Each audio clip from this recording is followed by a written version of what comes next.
For years, James, Earl of Wessex, was seen as the quiet royal loyal, mild, and wholly unthreatening. But behind the silence, he harbored a secret that could unravel the legacy of one of the monarchy's most mythic figures, Prince Albert. And when he finally spoke, what he revealed left the crown scrambling to contain the fallout. Before we go deeper into what this really means for the royal family, make sure to subscribe so you don't miss a single update. James was never meant to stir headlines. From his earliest years, he was molded to be the unobtrusive Windsor, someone who'd never eclipse his older cousins, never court scandal, and never raise his voice in matters of state. While his royal lineage was unquestionable, his role within it was always muted. The press paid him little attention, and that suited the palace just fine. A young man whose name rarely left court circulars, who carried titles but not burdens, or so it seemed. But behind the carefully maintained image of harmlessness, a different James was taking shape. A James who, despite being kept in the periphery, was watching, remembering, and questioning. Much of that quiet strength came from Sophie, Countess of Wessex. Their bond, always described as warm and easygoing by insiders, went deeper than most could understand. James was unusually close to his mother, drawn to her calm defiance of royal expectation, her history of standing firm in silence. Within her presence, James found not only comfort, but a shared instinct that the palace walls were thick with secrets too long buried. Over time, this unspoken understanding grew into a shared curiosity. And in one private archival visit, that curiosity uncovered something the monarchy never expected to resurface. It began with a locked box tucked behind rows of irrelevant artifacts, old letters, and forgotten ceremonial memorabilia.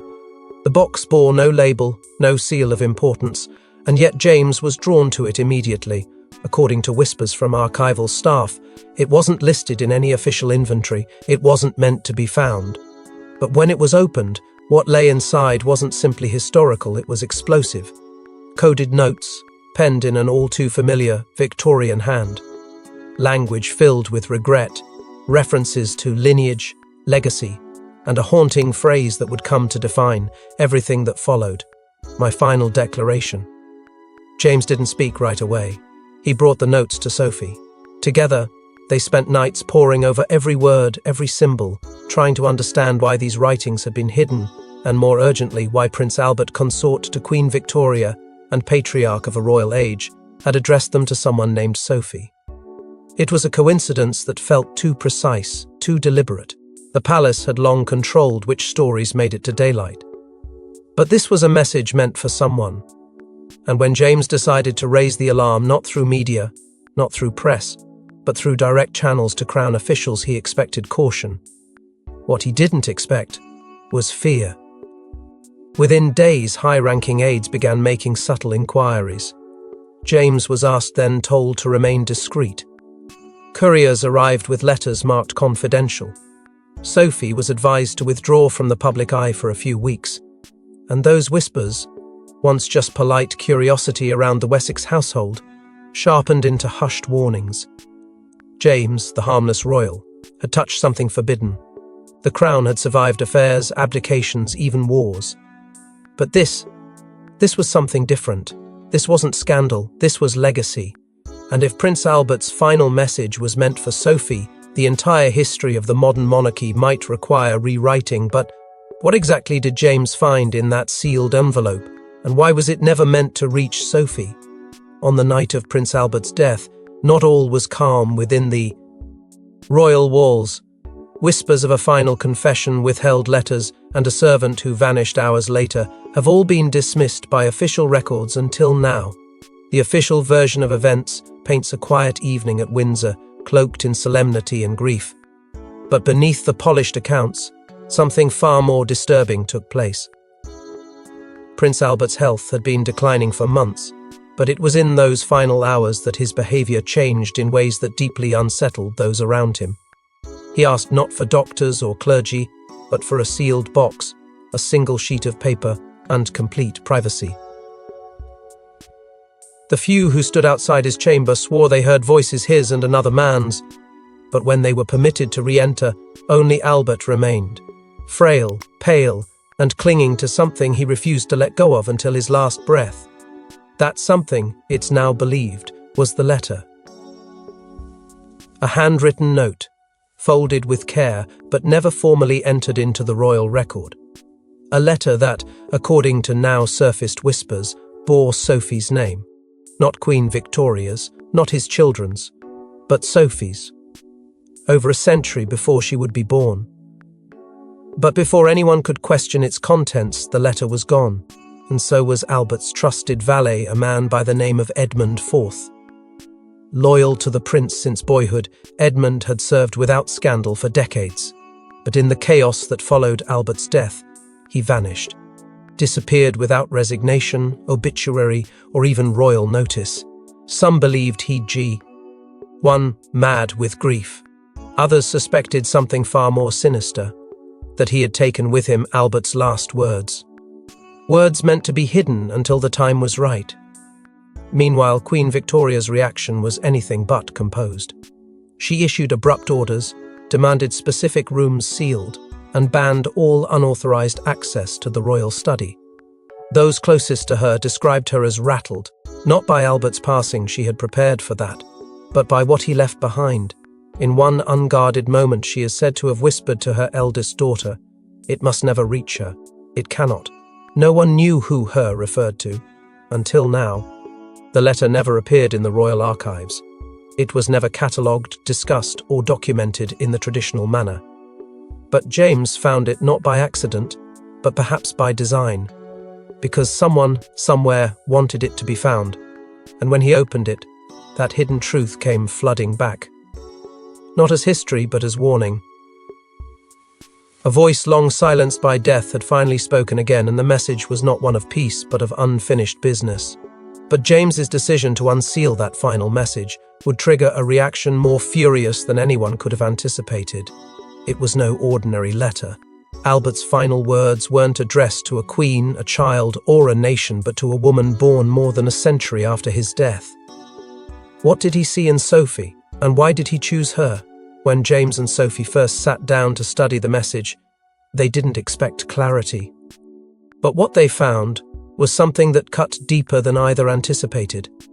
The letter opened not with pleasantries or titles, but with a chilling phrase, "To the woman who will carry my unfinished vow." It was handwritten, delicate but deliberate. And the name signed beneath it wasn't addressed to Victoria, nor to any royal heir of the era. Instead, in a second line scrawled as if added in hesitation, the name Sophie Helena was written Sophie's full name. The ink had aged, but the meaning hadn't. It was as if Albert had seen something beyond his time, a lineage unfulfilled, and a correction he believed only Sophie could deliver. The tone of the letter was confessional, almost poetic. But it was not sentimental. It spoke of burdens, of legacy, and of the crushing weight of decisions made in silence. Albert wrote of a deception one carefully constructed within the royal bloodline, and an unkept promise he had sworn to make right. But he had died before he could. What remained now was a plea, wrapped in prophecy and addressed to someone who wouldn't be born for another 100 years. His words were laced with heartbreak, but also hope. It wasn't about romance. It was about restoration, about reclaiming a piece of truth that had been buried beneath decades of royal rewriting. Sophie, shaken, initially dismissed it as some kind of elaborate prank, perhaps even a forgery designed to discredit her or her family, but the document had passed every test of authenticity. The paper had the era. The handwriting was a match for Albert's personal correspondences, and the phrasing, dense, symbolic, filled with Latin allusions, was in line with the prince consort's deeply intellectual style. But what stood out most was its precision. It wasn't vague or generalized. It was directed, personal, almost intimate in its demand for resolution. The words "rectify the bloodline's deception" echoed across every line of the letter. What deception? What truth had been hidden so long that Albert believed only a future bearer of his ideals, his vow, could confront it? And why Sophie? Was it a fluke of name and circumstance? Or was there something deeper, an ancestral connection? a spiritual inheritance, a destiny embedded in her very identity. Royal historians were split. Some dismissed it entirely, branding it a fevered delusion of a dying man.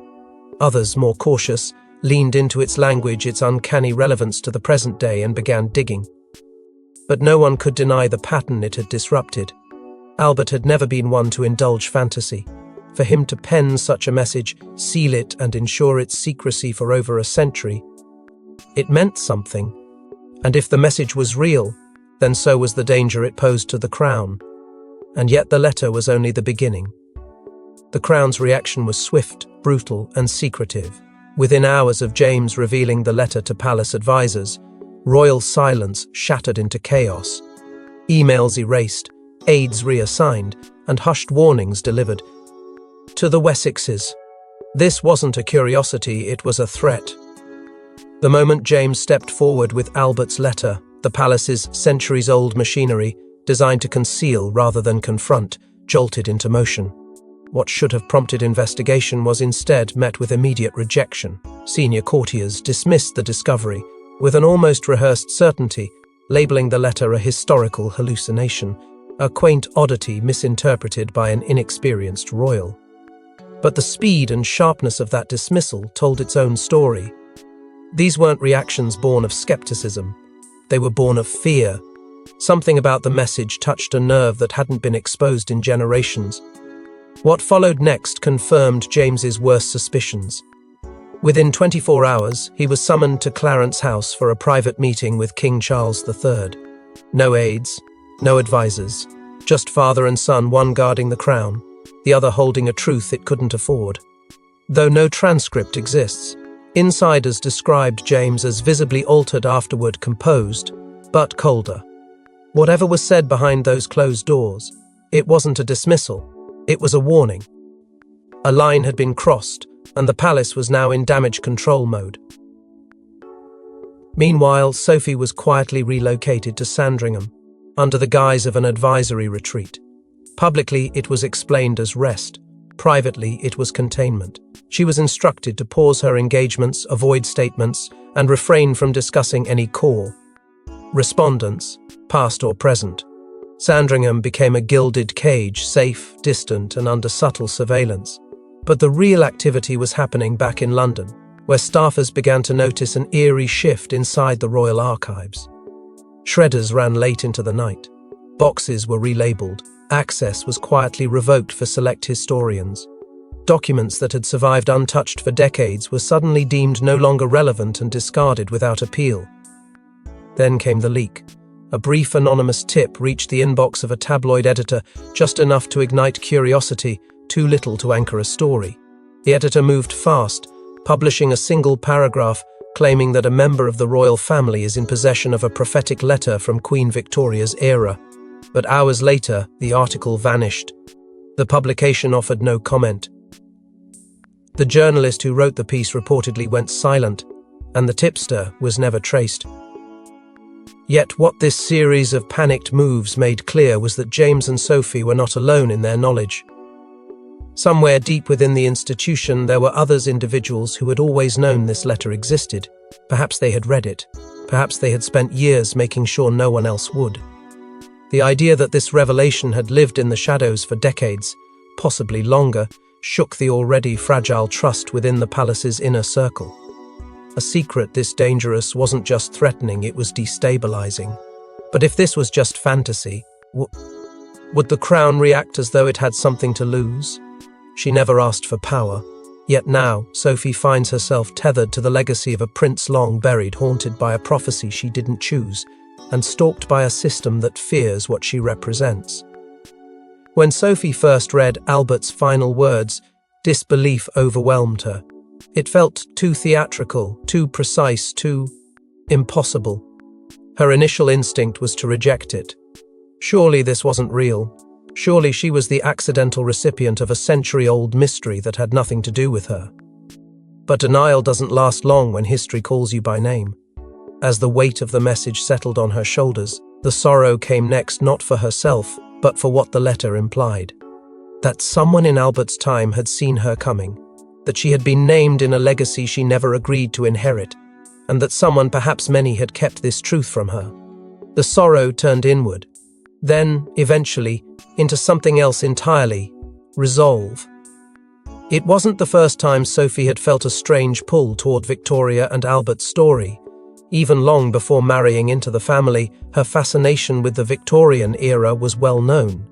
Friends had once jokingly called it an uncanny obsession. She'd given speeches echoing Albert's educational ideals, quietly championed his cultural projects, even once quoted one of his more obscure writings unprompted during a charity address. At the time, it was considered trivia. Now it felt like foreshadowing. Looking back, her alignment with Albert's vision wasn't rehearsed. It was instinctual, as if a quiet frequency had always existed between them, just waiting to be tuned. And then came the prophecy forgotten by most, ignored by the rest. In 1990, a royal astrologer had made a bold claim during a closed-door consultation. "A Sophie will rise when silence is broken," she said, cryptically. At the time, no one took it seriously. It was dismissed, buried under pages of more favorable predictions. But now, decades later, that one line reverberated, like a warning the family had chosen not to hear. Silence was breaking, and Sophie was at the heart of it. She couldn't afford to stand still. Quietly, and against direct instruction, she arranged a covert meeting with two historians, both previously dismissed from royal service, after their research veered too close to the secrets the palace had hoped to keep buried. They listened to her story with a gravity that chilled her. One of them, visibly shaken, confirmed something she'd feared. Albert had written other letters. Fragments, pieces, warnings, all destroyed except this one. The last piece had found its way to her. Alone, in the stillness of night, Sophie sat and began writing, not a statement, not a press release, but a letter. Not to the palace, not to James, to Albert. She didn't know why, but something inside her demanded it. Maybe it was closure, maybe it was a challenge, maybe it was the fulfillment of a pact. Neither of them. Understood, but both were now bound to. As Sophie steps into the storm, one question looms larger than the rest. Was this really about her, or someone else entirely? While all eyes fixate on Sophie, a shadow begins to emerge. What if the real danger was never the woman Albert named, but the man she married? And what did Prince Edward know that he never dared to speak? In the weeks leading up to James's shocking revelation, there were subtle changes in Prince Edward's demeanor, small at first, but unmistakable to those who knew him best. He grew quieter, his public appearances fewer, his tone more measured, almost restrained. What many dismissed as fatigue or age was, in hindsight, something else entirely. Something heavier, a tension that followed him behind palace doors and seeped into every private conversation.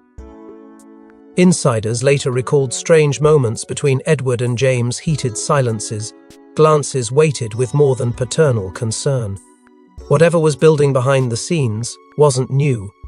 It had been simmering for a long time, and the letter merely lit the fuse. When the existence of Albert's message reached the palace, Edward didn't rush to refute it. He didn't demand evidence, nor did he defend his wife. Instead, he withdrew, abruptly and without explanation. Meetings were cancelled, his diary was cleared, appearances postponed indefinitely. It was as if, in the very moment his family needed him most, Edward chose to disappear into the shadows. Some interpreted it as grief, others, something far more calculated. Because behind the royal silence, a rumour began to swell. One whispered through corridors too old to echo by accident, that Albert hadn't left just one letter, he had left two. If such a second note existed, it was meant not for Sophie, but for Edward. And that note, unlike Sophie's, had never been found, or perhaps never revealed. The possibility opened a new and dangerous question. Had Edward known about the prophecy all along? Had he read it in secret, chosen to bury it, and spent years protecting not just his wife but the crown itself from what her rise would mean? If Sophie was the intended heir of Albert's unfinished vow, Edward may have been the reluctant gatekeeper, guarding her from a truth she wasn't meant to carry, and shielding the institution from a reckoning it couldn't control. James, incensed by the palace's response and by his father's silence, confronted him directly. What began as a private conversation exploded into something more emotional. According to a source present at the time, James looked his father in the eye and said only 6 words: "You always knew. You hid it." Edward didn't respond. He simply walked away. But those words still hang in the air, because if Edward truly knew, then his silence wasn't loyalty, it was complicity. Not just in hiding the letter, but in shaping the fate of a woman he loved by keeping her in the dark, and worse still, in upholding a crown that may have been built on a foundat ion of selective truth. His role, once viewed as dutiful and secondary, now takes on the hue of a man who stood at a crossroads between history and loyalty, and chose the path that served neither fully. But as the family fractures under pressure, an even older player re-emerges from history's shadows. The history books painted her as a grieving widow, but Victoria was more than that. Buried deep in her journal lies a pact, written in grief and sealed in fear, a promise to Albert that may now be unraveling. In the aftermath of Albert's death, Queen Victoria collapsed into a period of mourning so intense it redefined her public identity. But behind the veil of widowhood, something far more deliberate was unfolding. In the privacy of her quarters, she wrote obsessively pages upon pages of reflection, sorrow, and something else. Select passages from these diaries have long been available to scholars, sanitized and curated by royal archivists. But there are entries entire days conspicuously absent. And according to a recently surfaced internal ledger from 1901, at least 34 pages were marked as restricted by sovereign order. Pages said to contain the Queen's rawest fears, pages that mention a woman not yet born, referred to cryptically as the future Sophie. What disturbed historians most was the context of that reference. It didn't appear in a philosophical musing or poetic flourish. It was embedded in a pact Victoria claimed to have made with Albert, one written in the early hours of her widowhood. The wording is said to be solemn, cryptic, and sealed literally with blood-red wax, unlike any other entry. It was preserved separately under special instruction. Her command was specific: preserve this among the silent things. When the likeness reappears, she must not be denied the words. That likeness, some now argue, was Sophie. The Queen's mourning became paranoia. Not the dramatic kind whispered about by society, but a quiet, suffocating fear, a sense that something had been left unfinished. She reportedly ordered several letters moved from Windsor to a less accessible vault beneath Balmoral, where they would be protected from both curiosity and consequence. Those letters, never catalogued publicly, were said to bear her personal seal and were placed under a preservation clause that restricted access to all but the reigning monarch. The clause remains unchallenged to this day. There is evidence, too, of Victoria's growing obsession with lineage, not just of her children, but of Albert's side. Her journals refer repeatedly to the heir of the third child, a cryptic phrase that now draws attention. Many believe this to be a reference to Princess Helena, Victoria and Albert's fifth child but third daughter in birth order. Helena, whose descendants quietly diverged from the central royal line, carried physical traits and mannerisms that Albert once noted as hauntingly familiar to a soul not yet here. At the time, it was dismissed as poetic grief. Now, it reads like a premonition. Sophie's family tree, when traced, intersects with Helena's in subtle but undeniable ways. And with that connection comes the possibility that Sophie's inheritance was never just symbolic. It was biological. The palace worked hard to erase these details, to keep Victoria's deeper fears entombed with her. But the echo of Albert's words, paired with Victoria's coded sorrow, reveals a coordinated effort to suppress something more dangerous than scandal, a forgotten mandate that may have placed Sophie at the center of a royal reckoning she never saw coming. James believed he'd finished the story. But the declaration was part of something much larger and more dangerous. It was never just about Sophie, it was about bloodlines, betrayals, and a war fought in whispers. If Albert's final declaration is true, the entire line of succession could be questioned and the monarchy itself could collapse. The deeper James and Sophie looked, the clearer the underlying threat became. This wasn't the tale of one letter, or even one couple, it was the unraveling of a dynasty's most sacred truth, its lineage. Albert, in his final writings, hinted not only at unfinished vows but at something far darker, a fear of corruption within his own blow. Odd line. Not metaphorical corruption but biological. His words, veiled in anguish and precision, spoke of a future compromised, not by political betrayal but by something that struck at the very foundation of monarchy ancestry. One of Victoria's children, he implied, may not have been his. A sentence buried in an earlier draft of the Declaration, later crossed out, but still legible, read, "The child with the wrong eyes shall bear the wrong crown." What began as a theory whispered behind closed doors grew into a chilling possibility. Historians had long dismissed rumours of Victoria's private attachments outside of Albert, but if Albert himself had harboured doubts, the implications were seismic. It would mean a fracture at the source. It would mean that the royal bloodline the modern crown was built upon might not be his at all. But Albert, ever the strategist, didn't leave it at doubt. He traced a path, however obscured, back through Princess Helena, his third daughter, suggesting that, through her line, the true heir could one day rise. And when matched against Sophie's lineage, the pieces fit too neatly to be ignored. Her connection to Helena had once been genealogical trivia. Now, it threatened to redefine legitimacy itself. In private chambers, panic began to take shape. King Charles, already under immense scrutiny, now stood in the eye of a silent storm. If Albert's claim were to be believed, Charles's own right to the throne could fall under question, not legally perhaps, but morally, symbolically. And in a monarchy, symbols are everything. The whispers turned to backroom meetings. Lawyers, constitutional experts and crisis managers huddled over scenarios no modern crown had ever dared entertain. One proposal suggested a quiet amendment to the succession protocol, something that would acknowledge historical inconsistencies without naming them outright. Another pushed for the total burial of Albert's writings, a final sealing of the vault, but the palace needed James's cooperation. A confidentiality agreement was drafted, ironclad, comprehensive and urgent. It offered him silence in exchange for protection. But James, after everything, refused.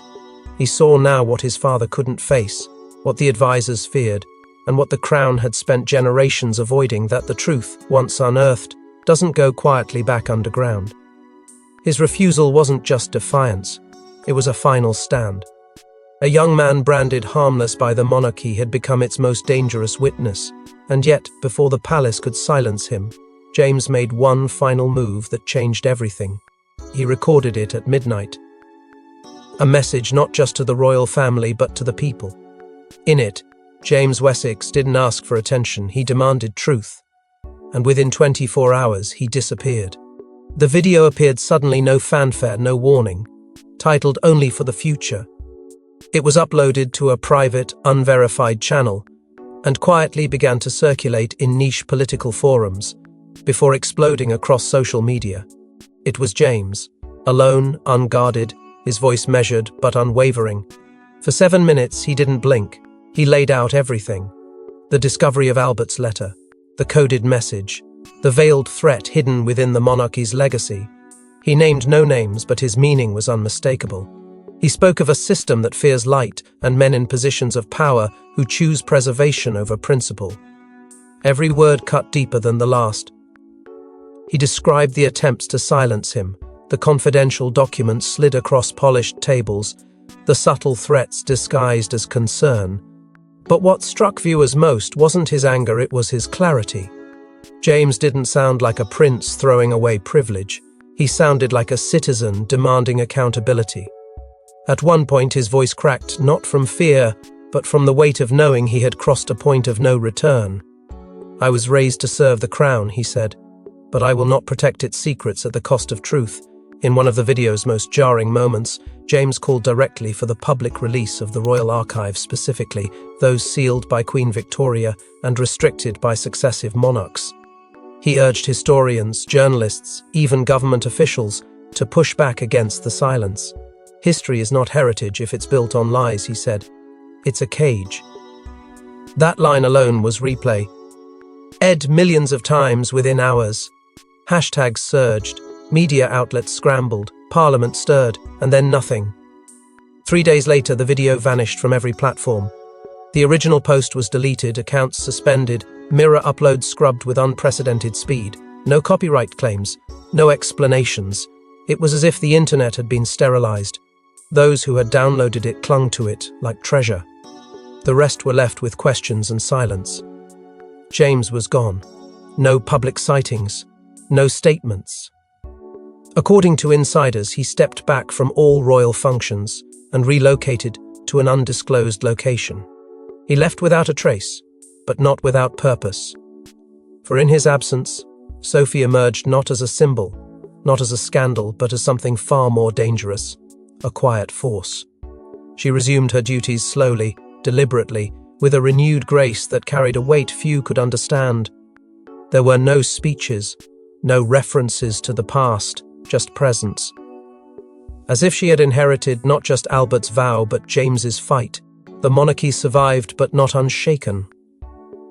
For in the silence that followed, one truth echoed louder than ever before. The crown keeps its power by burying its past. Thanks for watching. Please don't forget to like and subscribe, and we will see you in next one.